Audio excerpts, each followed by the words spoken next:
Nature of liquid surface. तो एक angle of contact और नेचर ऑफ लिक्विड सरफेस हम पढ़ने की कोशिश करेंगे यहाँ पे। तो क्या होता है जब भी लिक्विड किसी सॉलिड के कांटेक्ट में आता है, ठीक है, तो लिक्विड का सरफेस थोड़ा सा कर्व्ड हो जाता है ना, जहाँ पर कांटेक्ट में आ रहा है।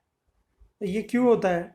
ये जो कर्वेचर बन रहा है, दैट इज कॉनकेव शेप या कॉन्वेक्स, वो किस पर डिपेंड करता है? वो डिपेंड करता है एडहेसिव एंड कोहेसिव फोर्सेस पे। तो हमें पता है कि कोहेसिव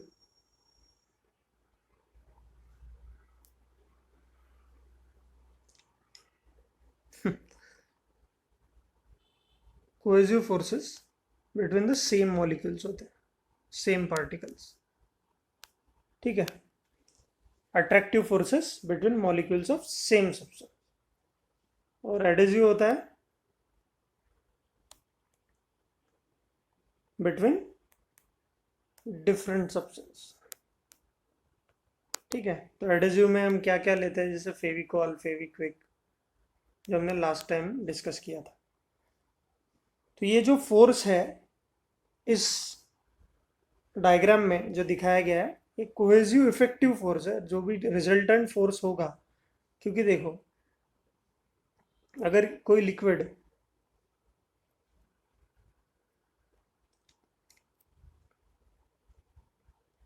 अगर कोई लिक्विड कांटेक्ट में है किसी सॉलिड सरफेस से, जैसे कोई बीकर है, कंटेनर है, उसमें पानी है, ठीक है, उसके कांटेक्ट में है, तो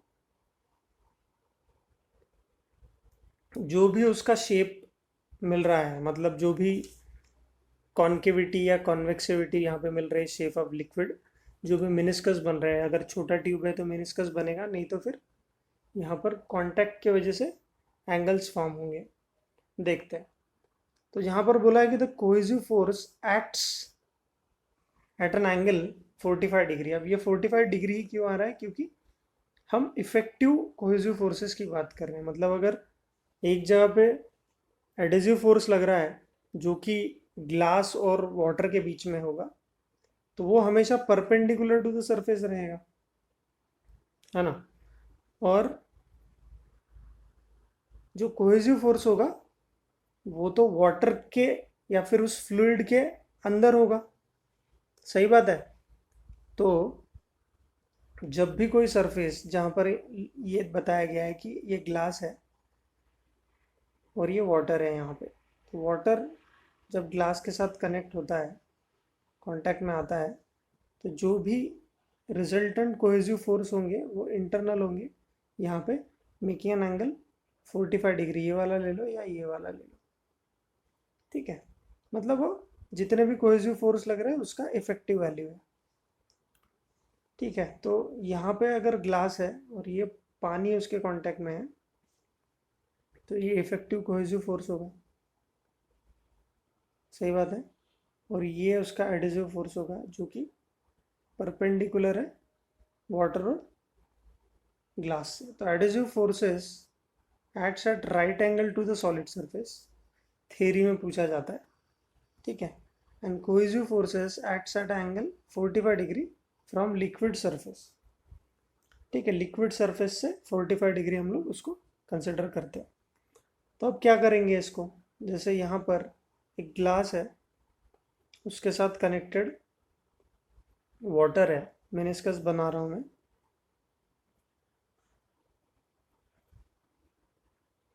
ये भी ग्लास का सरफेस है। तो अब यहाँ पर क्या बना सकते हैं कि ये पॉइंट ऑफ कांटेक्ट है ग्लास और वाटर का, तो ये हो जाएगा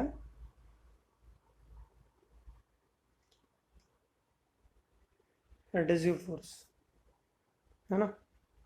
और 90 डिग्री पे हो जाए आज, मतलब 45 डिग्री इन द वाटर, ये हो जाएगा एडहेसिव फोर्स, जो भी इफेक्टिव एडहेसिव फोर्स है, सॉरी कोहेसिव फोर्स है, वो लग जाएगा विद इन वाटर। तो इनका जो रिजल्टेंट होगा बाय द, फिर क्या करते हैं, हमारे पास ट्रायंगल लॉ है, पैरेललोग्राम। तो पैरेललोग्राम लॉ, जब दो वेक्टर एक पॉइंट से निकलते हैं, ठीक है, तो हम क्या करते हैं, उनके बीच का एंगल और फिर रिजल्टेंट वेक्टर बना देते हैं। तो रिजल्टेंट वेक्टर कैसे बनाएंगे, तो इससे पैरेलल जो भी होगा वेक्टर ऐसा आएगा और यहाँ पे पैरेललोग्राम बनेगा, तो रिजल्टेंट बाहर आएगा। तो रिजल्टेंट जो आ रहा है अपना वो एफ आर आउटसाइड वाटर आ रहा है। ठीक है, तो हम लिखेंगे यहाँ पे, अगर मैं इसके दो कंपोनेंट रिजॉल्व करूँ कोहेसिव फोर्स के, दो कंपोनेंट्स कैसे आएंगे, एक हॉरिजॉन्टल कंपोनेंट, एक आएगा वर्टिकल कंपोनेंट। तो ये जो हॉरिजॉन्टल कंपोनेंट है ऑफ कोहेसिव फोर्स वो कितना हो जाएगा, cos 45, तो ये हो जाएगा F C by root two. तो यहाँ पर हमने लिखा है उसी को कंसिडर करते हुए कि if adhesive force is greater than, adhesive force is greater than, ये एडिसिव फोर्स जो बाहर लग रहा था is greater than F C by root two, then liquid surface will be concave, liquid surface will be concave। तो अगर adhesive force इससे greater है, ठीक है, तो कॉनकेव शेप बनेगा। ठीक है, तो कॉनकेव हम किसको बोलते हैं, अब हमारे लिए तो कॉनकेविटी क्या होगी, मेनिस्कस ऐसा वाला हो जाएगा, कॉनकेव बन जाएगा। ठीक है, तो ऐसा शेप जब आ रहा है तो हम बोल रहे हैं कि क्योंकि रिजल्टेंट इधर लेके गया ना, तो adhesive force is greater than cohesive force by root to.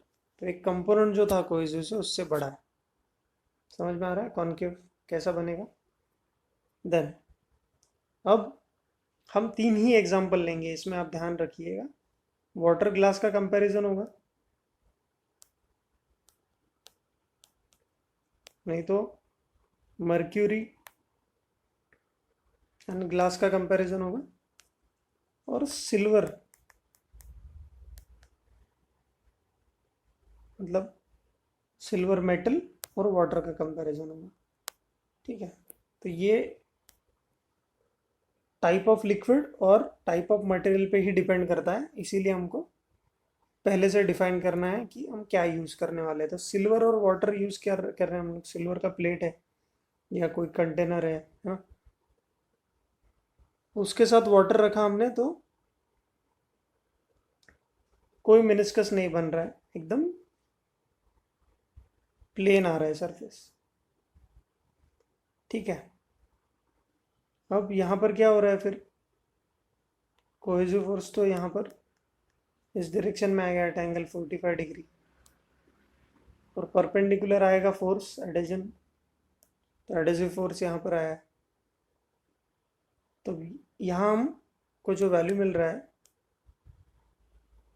Adhesive force is equal to by F C by root two. ठीक है, तो in this case there will be no meniscus, liquid surface will be plane. समझ में आ रहा है, तो ये सब चीज़ें आप कर सकते हैं। देन थर्ड केस जहाँ पर मर्क्यूरी है, मर्क्यूरी का कोहेसिव फोर्स बहुत ज़्यादा होता है, तो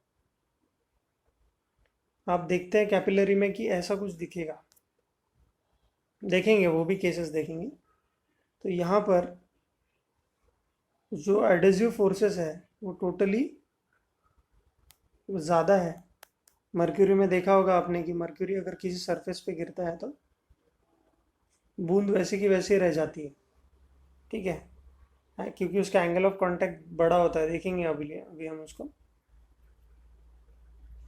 और ये है आपका एडेसिव फोर्स।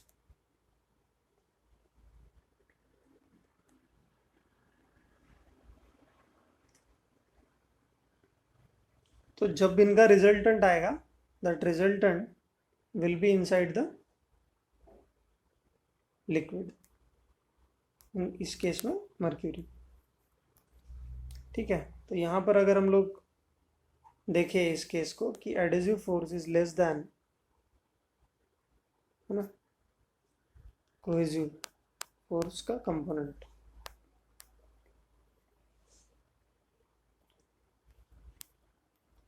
तो यहाँ पर दिया गया है कि the shape of the liquid surface in capillary tube. तो ऐसा शेप होता है, इसका रीजन क्या है? जैसे हमने पानी देखा, पानी अगर ज़मीन पे रखते हैं या फिर अल्कोहल होता है तो फैल जाता है ज़मीन पे, ठीक है। एंगल ऑफ कांटेक्ट बहुत ही कम होता है, एकदम ही कम। वही आपने अगर मर्क्यूरी किसी फ्लोर पे डाल दिया या फिर किसी सरफेस पे डाल दिया तो वो उसका कोहेसिव फोर्स ज़्यादा होने की वजह से, है ना, तो कोहेसिव फोर्स ज़्यादा है तो resultant within the fluid ही है, विद इन द लिक्विड है, ठीक है, विद इन द मर्क्यूरी है इनका रिजल्टेंट फोर्स। यहाँ पर सरफेस पे जा रहा है और यहाँ पर अलोंग द सरफेस आ रहा है। तो अगर हम लोग पहला सिचुएशन देखें कि फिगर और कोहेसिव एडिसिव फोर्स का comparison and solid liquid pair area angle of contact अगर हम डिस्कस कर रहे हैं, तो हमको पता है कि कैपिलरी एक्शन, कैपिलरी ट्यूब में मेनिस्कस बनाती है, ठीक है, शेप ले लेती है कोई लिक्विड।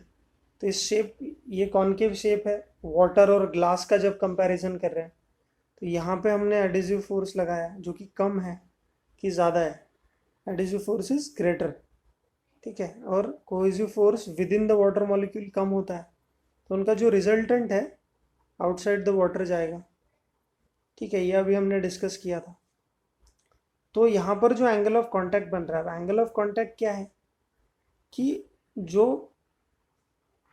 एक्सटर्नल मटेरियल है जैसे ग्लास और वाटर के बीच में जो एंगल बन रहा है, और एंगल कहाँ लेना है? Within the water, inside the liquid लेना है, बिटवीन द टैंजेंट। अब टैंजेंट क्या होता है? Which intersects the curve at one single point. तो यहाँ पे अगर मैं टैंजेंट बनाऊँ और within the liquid angle बनाऊँ, ठीक है, तो ये एंगल बन जाएगा मेरा, दिस एंगल, अगर मैं इसको 45 डिग्री लेता हूँ कोहेसिव फोर्स के लिए, तो ये मेरा angle of contact less than 90 ही रहेगा हमेशा, ऐसा मैंने इसका साथ है, ठीक है। वही मैं अगर मर्क्यूरी के लिए लूँ,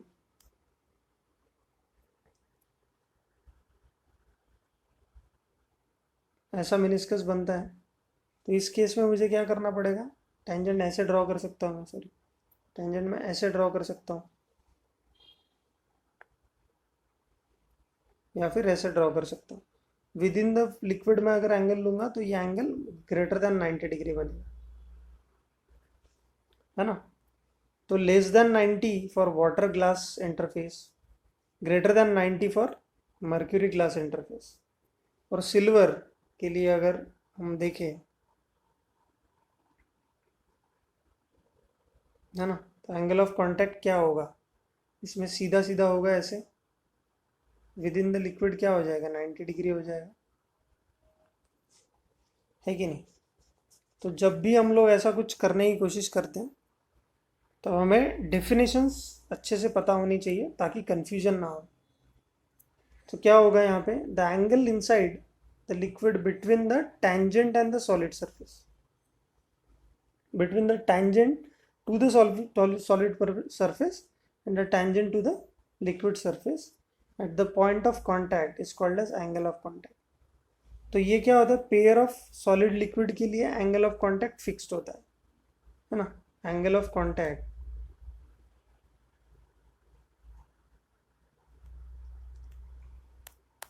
पेयर ऑफ सॉलिड लिक्विड के लिए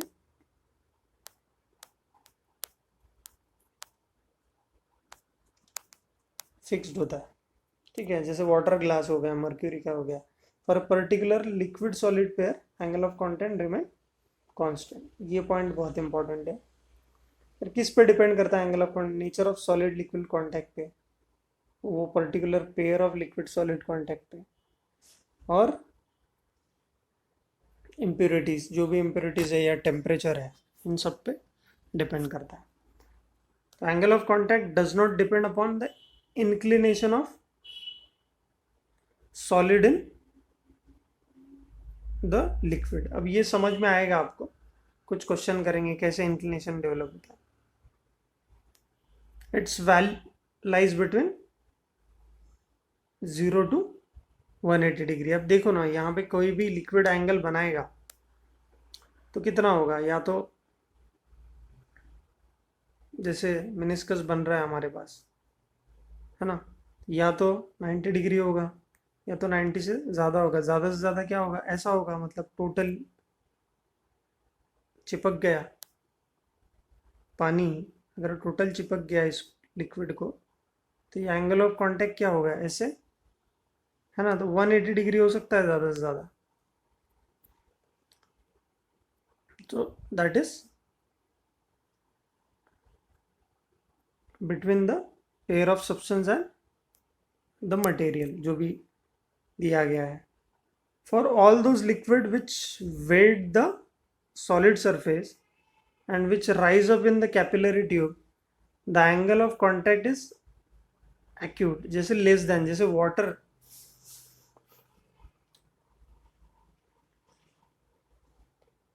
तो कैपिलरी ट्यूब में जो बाहर का लिक्विड लेवल रहेगा उसमें वाटर लेवल राइज करेगा या फॉल करेगा। जैसे आपने कैपिलरी ट्यूब में देखा होगा कि जब भी किसी कंटेनर में छोटी सी ट्यूब डाली जाती है, उनको हम कैपिल उसको एकदम छोटा रेडियस वाला जो ट्यूब होता है उसको हम कैपिलरी ट्यूब बोलते हैं।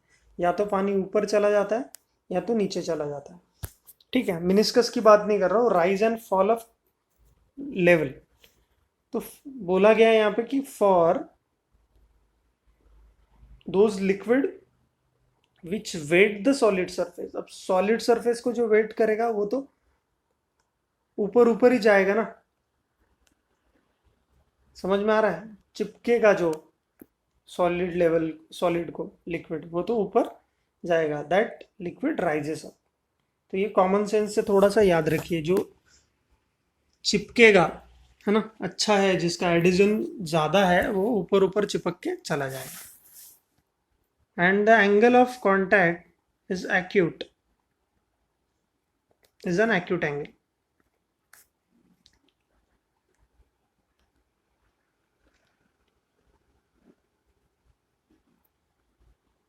Water and glass.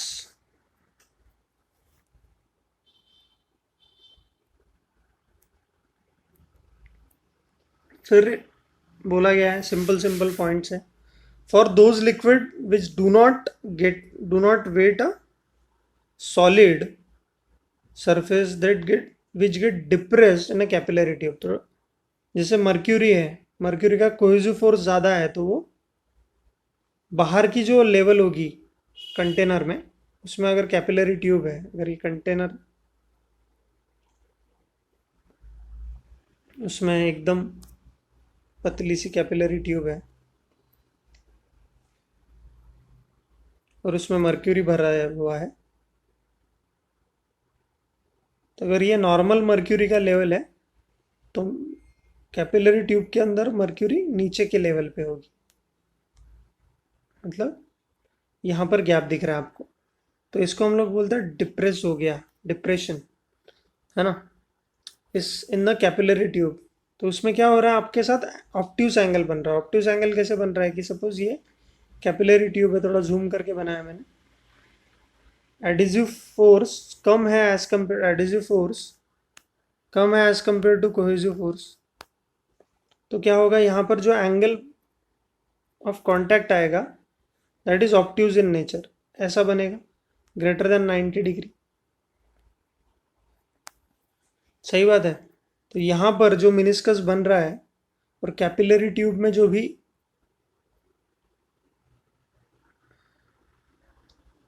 That is obtuse angle. ठीक है, समझ में आ रहा है।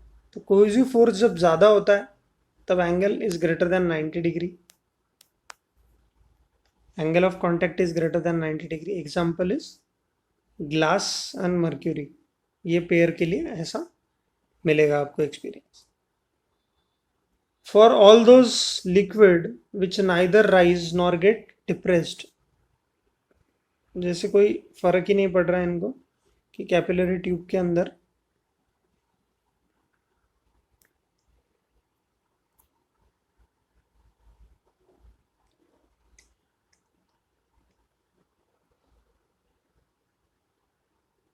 सेम लेवल है, ठीक है, कुछ फर्क ही नहीं पड़ रहा है, ठीक है। तो angle of contact is 90 degree because adhesive force और जो कंपोनेंट ऑफ कोहेसिव फोर्स है दे आर बैलेंस। तो सिल्वर और वाटर का जो कॉम्बिनेशन है, पेयर है, उसके लिए है। तो ये वेरियस पेयर्स दिए गए हैं यहाँ पे कि सॉलिड लिक्विड पेयर है और एंगल ऑफ कांटेक्ट है। तो प्योर वाटर क्लीन ग्लास अगर होगा, इम्प्योरिटी नहीं होगी, तो angle of contact he zero होगा, मतलब चिपकते हुए फैलता हुआ जाएगा। जैसे पानी फ्लोर पे अगर गिरा हुआ है तो एंगल ऑफ कांटेक्ट फिर यहाँ पर कुछ बनता ही नहीं है, ठीक है, फैल जाएगा। जैसे अल्कोहल भी फैल जाएगा, ग्लास के ऊपर अगर गिर रहा है ना, तो फैल जाएगा। Then you have ordinary glass, जैसे इम्प्योर वाटर और ऑर्डिनरी ग्लास ऐसा कुछ होगा, तो तब हमें एंगल ऑफ कांटेक्ट मिलता है 8 डिग्रीज, एक्यूट एंगल ही मिल रहा है। वाटर सिल्वर के लिए हमारे पास कोई मिनिस्कस नहीं बनता है, ना कॉनकेव ना कॉन्वेक्स, तो यहाँ पर 90 डिग्री है हमारा सीधा सीधा। और मर्क्यूरी ग्लास के लिए ऑब्ट्यूज एंगल मिल रहा है हमारे लिए, कोहेसिव फोर्स ज़्यादा है, तो ये एंगल है 135 डिग्री। समझ में आया? तो दैट इज 135 डिग्री। समझा आप लोगों को? तो ये सारी चीज़ आपको थोड़ा थोड़ा पता होना चाहिए, बाकी तो सब थियोरेटिकल में बात कर रहा हूँ आज। तो capillary tube in a vessel, capillary tube in a vessel for various solid liquid pair.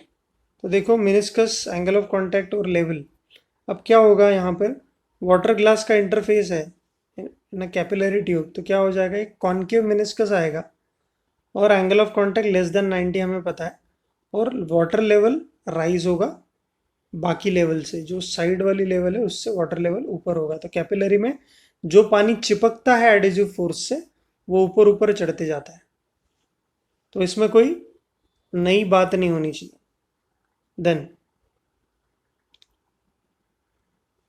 अगर सिल्वर और वाटर का कॉम्बिनेशन है तो यहाँ पर लेवल कम नहीं होनी चाहिए, यहाँ पे मिसप्रिंट हो गया थोड़ा, लेवल सेम होगा, कोई प्रॉब्लम नहीं है यहाँ पे। और अगर आपके पास एक कंटेनर में कैपिलरी ट्यूब है तो यहाँ पर आप लिख सकते हो कि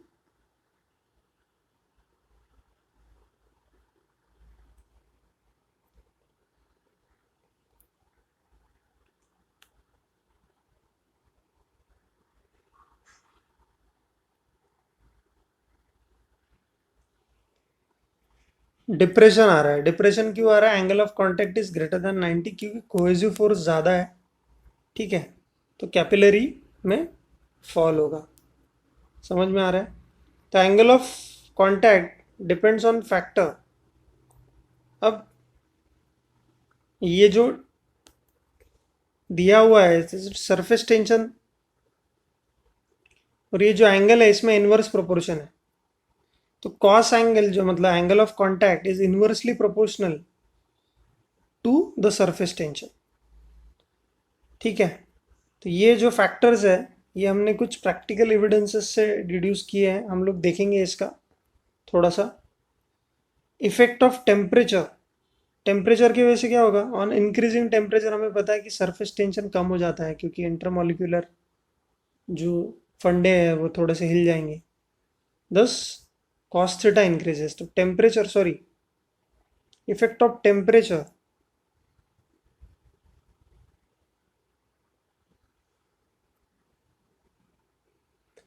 तो इफेक्ट ऑफ टेम्परेचर, तो cos theta increases as the tension, surface tension decreases, theta increases।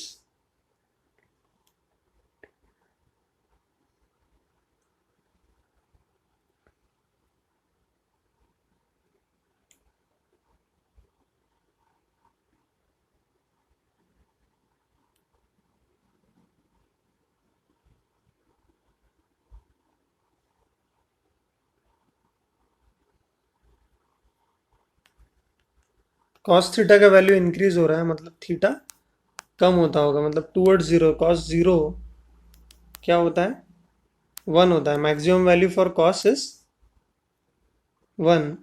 Maximum value cos की वन होती है when cos is angle is zero. तो एंगल कम हो रहा है तो angle decreases, cos value cos theta increases. इसका मतलब थीटा जब कम हो रहा है विथ राइज इन टेम्परेचर, तो एंगल थीटा डिक्रीज हो रहा है जब टेम्परेचर बढ़ रहा है। तो एंगल ऑफ कांटेक्ट कम हो जाता है, angle of contact reduces with rise in temperature.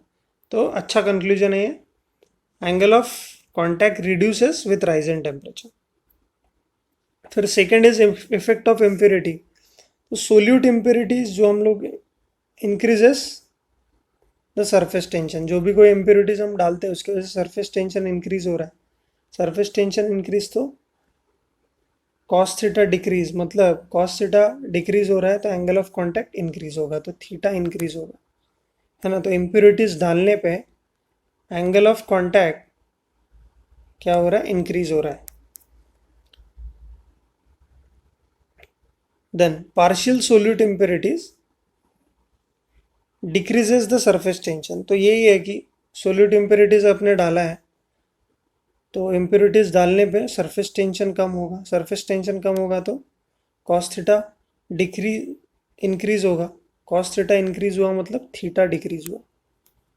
ठीक है, तो इम्प्योरिटीज थोड़ा सा ये आप याद रखिए थोड़ा सा, है ना। So this relation can be used. एक सॉल्ट एग्जांपल दिया गया आपको, सॉल्ट एग्जांपल में बोला गया है कि the ratio of excess pressure inside drop, ratio of excess pressure inside drop of water of diameter। तो अब एक्सेस प्रेशर जो ड्रॉप के अंदर होगा, तो जहाँ पर कॉन्वेक्स है वहाँ पे प्रेशर कम होगा, जहाँ पे कॉन्केव है वहाँ प्रेशर ज़्यादा होगा, प्रेशर एट बी। तो आपको बोला गया कि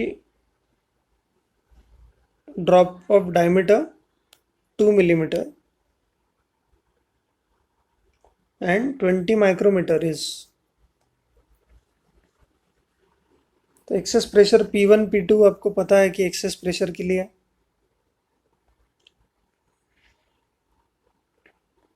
फॉर ड्रॉप इज 2T/R। ये जो रिलेशनशिप है यहाँ पे आप देखो यहाँ पे कि it depends upon the radius, तो इनवर्स प्रोपोर्शन है हमारे लिए, तो इनवर्स प्रोपोर्शन है तो लिख दिया हमने। और ये हमें जो रिलेशनशिप आया ये रेशो ऑफ प्रेशर है। अब रेशो ऑफ प्रेशर का हम क्या करेंगे, वही बोला है, रेशो ऑफ एक्सेस प्रेशर निकालने को बोला। ठीक है, रेशो ऑफ एक्सेस प्रेशर ही निकाला है हमने।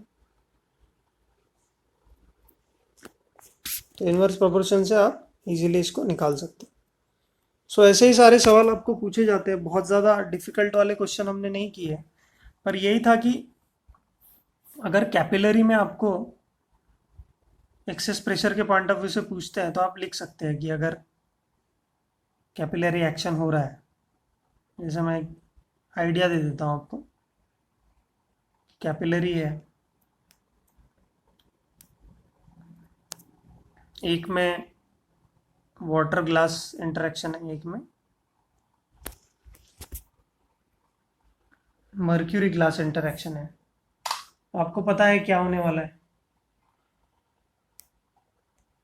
तो यहाँ पर बनेगा angle of contact acute which is less than 90 degree. सही बात है। तो इस साइड में कॉनकेव और इस साइड में कॉन्वेक्स बन रहा है, तो ये आपका कॉनकेव मेनिस्कस